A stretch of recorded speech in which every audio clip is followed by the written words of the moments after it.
पुरी गस्त कर उन्नयनमूलक कार्यर समीक्षा करिसेंती 5T अध्यक्ष कार्तिक पांड्यान। श्रीमंदिर जाई महाप्रभु को दर्शन करने पर परिक्रमा प्रकल्प कार्यर अग्रगति संपर्क में समीक्षा करिसेंती। श्रीमंदिर चारिपट बुली प्रकल्प निर्माण कार्य संपर्क में विभागीय अधिकारी आलोचना करिसेंती। सेहीपरि श्रीमार्ग प्रकल्पर कार्यर मध्य अग्रगति संपर्क में अनुध्यान करिसेंती। नूतन करी श्रीमंदिर निकट में भक्त और श्रद्धालुओं पई कराଯାउथिबा सेड चलापथ निर्माण कार्यर मध्य समीक्षा करिसेंती। श्रीमंदिर कार्यालय तले कराजिबाकु थिबा विश्रामस्थली बुली देखिबा सह कार्य को नहीं संतोष व्यक्त करिसेंती 5T अध्यक्ष। बड़दाण्डरे निर्माण हेउथिबा शीतताप सेडेड चलापथरे भक्त और श्रद्धालु आसिबा परे श्रीमंदिर कार्यालय तले कराଯାଇथिबा विश्राम गृहरे अवस्थान करिवे। सेहीपरि श्रीमंदिर निकट में गत सप्ताह अधिग्रहण होइथिबा नरेंद्र महला जमी रे एक पार्किंग निर्माण संपर्क में बुली समीक्षा करिसेंती। पुरी जिलापाल एसपी उपजिलापाल समेत अन्यान्य विभागीय अधिकारी और निर्माणकारी संस्थार अधिकारी माने उपस्थित रही 5T अध्यक्ष को कार्य संपर्क में अवगत कराइथिले। अधिक सूचना फोन लाइन अच्छे सौमित्र हरिचंदन पुरी रिपोर्टर। सौमित्र, 5T अध्यक्ष कार्तिक पांड्यान पुरी गस्त करी विभिन्न प्रकल्पर समीक्षा करिसेंती, महाप्रभु को दर्शन करिसेंती, कौन अधिक सूचना रहुछि?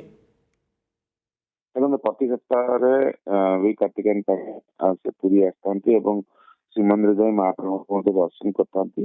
दर्शन पर राज्य सरकार पक्ष भक्त श्रद्धालुओं पुरी चलुवा विभिन्न जो प्रकल्प कार्य गुड़िक निर्माण होतार समीक्षा मुख्यतः कहीपर आगामी जनवरी 17 तारिख दिन श्रीमंदिर चतुर्पार्श्व परिक्रमा प्रकल्प शुभ उद्घाटन अनुष्ठित हो प्रकल्पर उद्घाटन पूर्व यार निर्माण कार्यर कि अग्रगति रही से संपर्क में आज बुली समीक्षा करते। विशेषकर उत्तर द्वार, दक्षिण द्वार और पश्चिम द्वार अंचल प्रकल्प जो निर्माण कार्य जारी रही जो सुविधा भक्त श्रद्धालुओं उपलब्ध हो विशेष भाव में जो आउटर रिंग रोड रही मंदिर बाहर जो पाखे रही सब गुड़िकर टिके अनुध्यान करते समीक्षा करते निर्माण कार्य को देखी बुली। श्रीमंदिर मुख्य प्रशासक, पुरी जिलापाल, उपजिलापाल और पुरी एसपी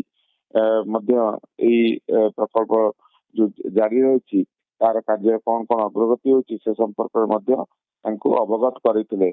परवर्ती समय से परिक्रमा प्रकल्पर निर्माण कार्य समीक्षा कर सारा पर से श्रीमंदिर बड़ सम्मुखें जो बड़दाण्ड रही बड़दाण्ड जो नूतन करी गोटे सी सेडेड पाथवे निर्माण कर भक्त श्रद्धालु जो कि आम कहीपर 84 मीटर लंबा रही 12 मीटर चौड़ा रही सेडेड पाथवे निर्माण कार्य को से बुली देखी समीक्षा करते। जो सेडेड पाथवे भक्त श्रद्धालु मैंने आसवे से सीधा सड़क श्रीमंदिर कार्यालय तले एक बृहत जो खाली जो बिल्डिंग तल पार्श्व अंचल जो रही गोटे स्वतंत्र विश्राम गृह लक्ष्य रखा से अंचल को जो कार्य गुड़िक रही से बुली देखी समीक्षा करते। कह चाहे श्रीमंदिर कार्यालय जो रही बर्तमान एवं ता सहित किसी जगह अधिग्रहण कर ही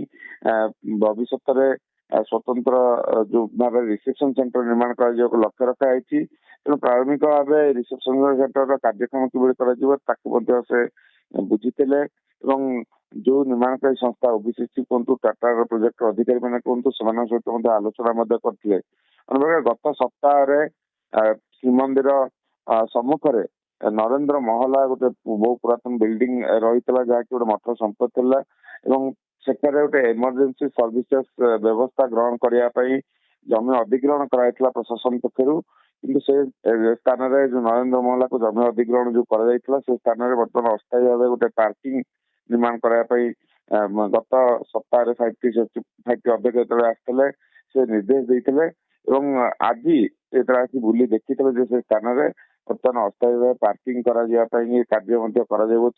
से कार्य समीक्षा कर देखा मिलता। तेणु मोटामोटी भाव गले पूरे जो विभिन्न प्रकल्प गुड़िक रही तार कार्य शेष जगन्नाथ जो भक्त श्रद्धालु मैंने दूर दूरांतर आसुंच ସେମାନେ କେମିତି ସୁବିଧାରେ ମହାପ୍ରଭୁଙ୍କୁ ଦର୍ଶନ କରିପାରିବେ ଏବଂ ସେଥିପାଇଁ ସରକାରଙ୍କର ଯୋଉ କାର୍ଯ୍ୟ ଗୁଡିକ କରାଯାଉଛି ସେ କାର୍ଯ୍ୟ ଠିକ ସମୟରେ ଏବଂ ଠିକ ଭାବରେ କିଭଳି କରାଯାଉଛି ତା ଉପରେ ବିଶେଷତଃ ସେ ଗୁରୁତ୍ୱାରୋପ ଦେଇଥିଲେ ଏବଂ ସେଇ ଅନୁସାରେ ଅଧିକାରୀ ମାନଙ୍କ ସହିତ ମଧ୍ୟ ଆଲୋଚନା କରିବା ସହିତ ସୁବିଧା ଅସୁବିଧା ସମ୍ପର୍କରେ ପଚାରି ବୁଝିଥିଲେ ଏବଂ ଆବଶ୍ୟକ ନିର୍ଦ୍ଦେଶ ମଧ୍ୟ ଦେଇଥିଲେ ଯେ କାର୍ଯ୍ୟଗୁଡିକ କିଭଳି ତ୍ୱରାନ୍ୱିତ ଭାବେ ଏବଂ ଶୀଘ୍ର ଶେଷ କରିବା ଓକେ, ପାଇଁ କିଭଳି ଏ କାର୍ଯ୍ୟଗୁଡ଼ିକ ଶୀଘ୍ର ଶେଷ ହେବ ଏବଂ ତାର ଅନୁଧ୍ୟାନ ମଧ୍ୟ କରିଥିଲେ କିଭଳି କାମ ଚାଲିଛି, କେତେ ଦୂର କାର୍ଯ୍ୟ ଆଗେଇଲାଣି ସେ ସବୁର ଅନୁଧ୍ୟାନ କରିଛନ୍ତି 5T ଅଧ୍ୟକ୍ଷ କାର୍ତ୍ତିକ ପାଣ୍ଡ୍ୟାନ। ବହୁତ ବହୁତ ଧନ୍ୟବାଦ ସୌମିତ୍ର ସମସ୍ତ ସୂଚନା ପାଇଁ।